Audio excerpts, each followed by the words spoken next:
Why are 99% of movies garbage? Well, sometimes garbage movies are made on purpose. Here's a thought. Have movies lost their cool because television has become so good? So if you think back to growing up, TV was more restricted and everything cool happened in movies, like Kramer versus Kramer. Ooh, there were some scenes that I wasn't supposed to see, but I saw them anyway. Right. Now you can see it all on TV. Yeah, I do think that television has succeeded so well when it comes to, long form storytelling. I do think that there is a bit of abuse in that, where I've seen series that were 6 episodes, 6 hours, that would have made a really good 2-hour movie. But I think that there's an appetite for this serialized long-form storytelling, and we've become used to that. We've become used to the binge watching. So going to the theater to see, a story that's going to wrap itself up in hopefully 2 hours, maybe is not as satisfying. And even, when you look at the Star Wars films or the Marvel movies, it really is just every Marvel movie is a continuation of the last Marvel movie in some form, because we know there's going to be Easter eggs. We know there's going to be, cameos from characters. So Marvel movies, in a sense, have become not only its own genre, but, a sort of a form of long form storytelling. With the Disney Plus series, those kind of filling in the blanks between movies. But I think that television is great. I mean, television is where nudity in movies has migrated. There's hardly nudity in films anymore. I mean, you're going to sacrifice something at the box office if you choose to include adult themes in your feature film being released to theaters. If there's nudity in it, that has migrated onto television. It's a golden, as Mr. Skin, who was recently on the Film Threat podcast, told me, it's a golden age of nudity in television, not so much at the movies. There aren't, like, the genre of teen sex comedy kind of doesn't even exist. People forget that the original Porky's film, such as it was, yes, it does feature nudity, but also there's a, underlying message of anti-Semitism woven within that film that, of course, no one remembers, except for me. I remember this. I don't know why. I remember weird facts. Maybe this is also why television, part of the reason that television in a way is more popular than films. I don't know if anyone's ever done this study. I would love to see, because I think box office is an irrelevant metric by which to look at. It's something the industry uses as a piece of marketing. I don't like that box office is so important. It tends to be to Hollywood because it's, again, a piece of marketing. My mother, who doesn't pay attention to the industry whatsoever, she knows what the #1 movie at the box office is, because it's used in the marketing of movies, right? But that's not an important number, because that number is irrelevant, because due to inflation, if adjusted to inflation, and you can look this up, Gone with the Wind is in the top films, not whatever the purported top films are, right? Because we're not privy to a lot of the data from these streaming services, we really don't know what is incredibly popular. But they wouldn't be making so many of these series if they weren't at least getting numbers that got the eyeballs they needed to be somewhat profitable. But because we're, as the general public, not privy to those numbers, we're not given, other than the people who have access to that data, we're not able to learn the lessons from that. There are lessons to be learned about the failure of something like Terminator Dark Fate, right? There's a lesson to be learned there.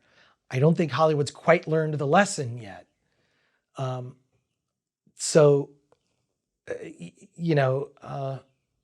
That's kind of how we learn, right? You see what resonates with an audience. And box office is one barometer of that. Adjusted to inflation, I think is the better way to report those numbers. Do you have more hope for the future of television or film? I certainly have hope for the future of television. I think that statistically speaking, if I watch something on television and I vet that choice, the idea that I'll have a good experience with a show based on recommendations, friend recommendations, tends to hit more often than not. With the movies, not so much. With the movies, it's probably 50-50 or less. That it'll be a decent experience if I know what I'm getting into. I am a person that does enjoy a good, bad film. Why? Good, bad films are look, there's a certain kind of television that is made for stoners, right? I think a show like Archer, that's the animated show Archer, that's like stoner TV. Most of the Adult Swim shows are for stoners, right? There's sort of a good, bad, Tim and Eric, their show is kind of based on that, right? So, and there are films I tend to like, but I know that they're bad. Trauma movies, by Lloyd Kaufman, one of the longest, existing independent film studios is Trauma Studios. You know what you're getting into. You also should be aware that James Gunn from The Suicide Squad and the Guardians of the Galaxy franchise, he began his career at Trauma Studios. He wrote Tromeo and Juliet. So I kind of like, if I know it's going to be bad, it's not like something that's going to change my life, but I will laugh and I don't have to be fully engaged in it, except for, maybe the scenes where there's lots of gore or violence, which you can always count on in a trauma movie. But that's the place where a lot of people cut their teeth, is in the exploitation genre. Everyone from James Gunn, Francis Ford Coppola, Ron Howard, who famously, worked for Roger Corman. It's a place you can play and it's okay to fail. And it's and to learn the basics. I think it's just as important to watch a bad film and take the lessons from it as it is to watch a good film. So why are 99% of movies garbage? Well, sometimes garbage movies are made on purpose. There's a big business in that. Just ask Lloyd Kaufman or Charlie Band, Full Moon Entertainment. Famously done, most famously known for the Puppet Master series. Love the Puppet Master films. They're dumb fun. So I think it's kind of like just knowing what you can't eat steak for dinner at every meal, right? Sometimes some fast food or quick meals are going to work their way in. And that's what I consider a bad movie. I just want to know I'm getting one. Unlike Terminator Dark Fate, where I go into every movie hopeful it's going to be awesome. And it's not. When an artist wins a Razzie, how much of it do you think was actually planned, or none of it? Does anyone really want to win? I don't know that anyone ever wants to win a Razzie. Showgirls won a Razzie. That film, actually, we look at it now, there's so much more going on in that film, Showgirls. Right. There are bad movies that age differently. Yeah. Maybe they were ahead of its time. They're ahead of their time. Like a film like the original Blade Runner, or a film like Showgirls, that there was much more going on beneath the surface. The trans community in particular has embraced the movie Showgirls as just having much deeper meaning. There's a documentary that discusses this that I highly recommend that you check out, called You Don't Know Me, N-O-M-I.